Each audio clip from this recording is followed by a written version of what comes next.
Olá! Já pararam para pensar numa sociedade que, na sua fome louca por crescimento, acaba, bom, devorando a si mesma?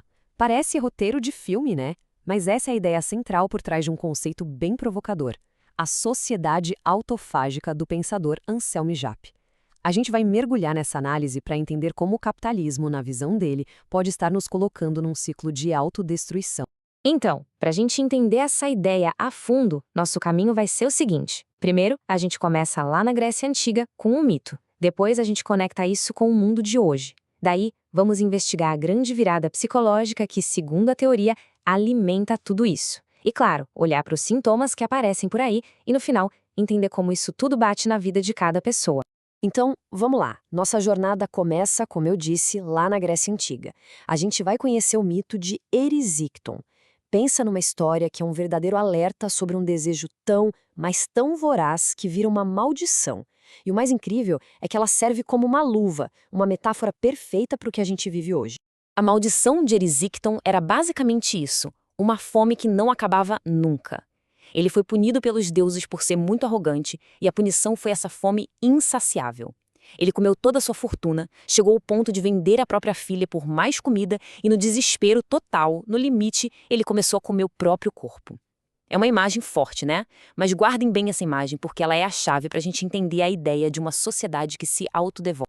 Ok, agora vamos dar um salto no tempo. A gente pega essa lenda antiga e traz para nossa realidade. Como é que essa fome sem fim do Erisicton vira uma metáfora para a sociedade em que a gente vive? É exatamente nesse ponto que o mito deixa de ser só uma história e se transforma numa crítica social muito, muito poderosa.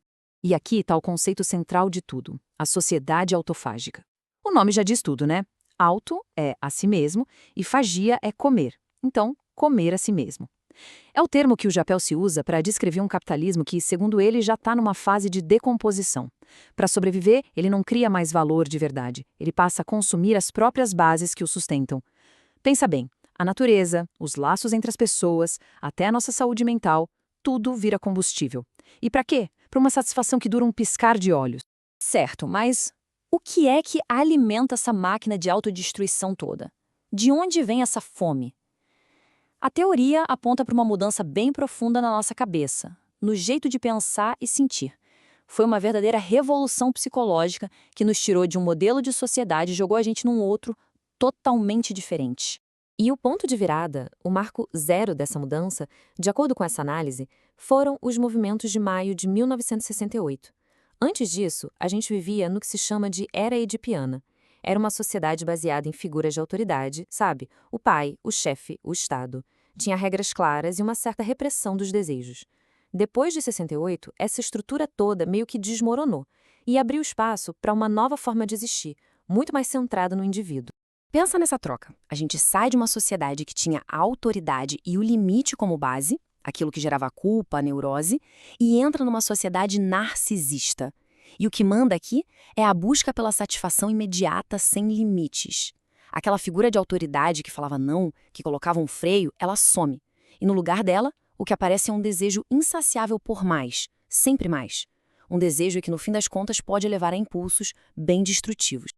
Ok, mas e na prática? No nosso dia a dia, como é que essa nova mentalidade, essa coisa narcisista, aparece? Bom, é agora que a gente vai ver os sintomas, sabe? As manifestações bem concretas desse processo de uma sociedade se consumindo.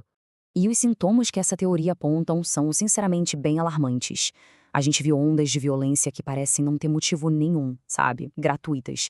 O apoio popular a guerras como se fosse um grande show, um espetáculo, e também um desmanche daquelas regras sociais que antes funcionavam como um freio.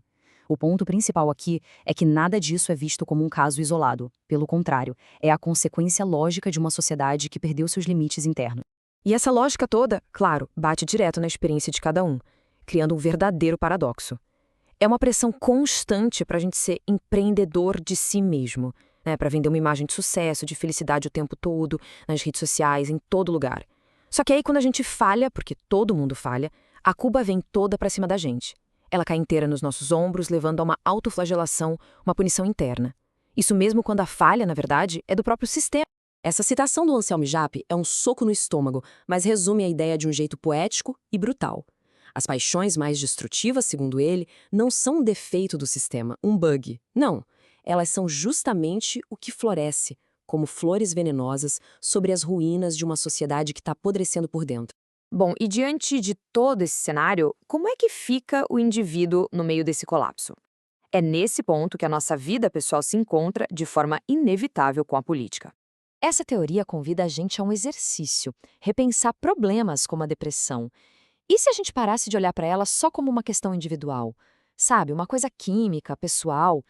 E se ela for também um sintoma de que todos nós estamos vivendo no meio de uma catástrofe social? Uma catástrofe que é compartilhada.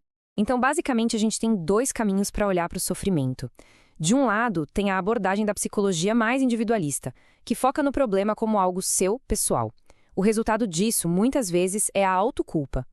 Do outro lado, tem a crítica social do JAP, que permite a gente reconhecer que a nossa dor individual pode ser, na verdade, um espelho das crises do próprio sistema onde a gente está inserido.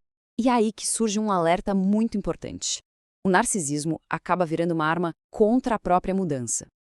Pensa bem, quando o foco está só no eu, a minha carreira, o meu bem-estar, a minha imagem, a nossa capacidade de se juntar, de lutar coletivamente por transformações maiores, vai se enfraquecendo, se perdendo.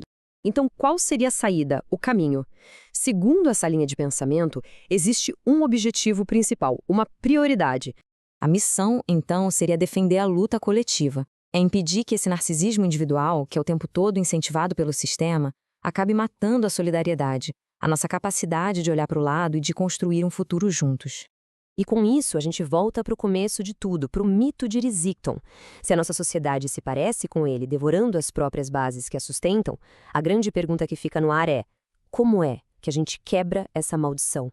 Como proteger o futuro para que ele não seja devorado por essa fome sem fim? É uma questão complexa, e a resposta, talvez, comece em reconhecer que o problema não é só individual, mas de todos nós.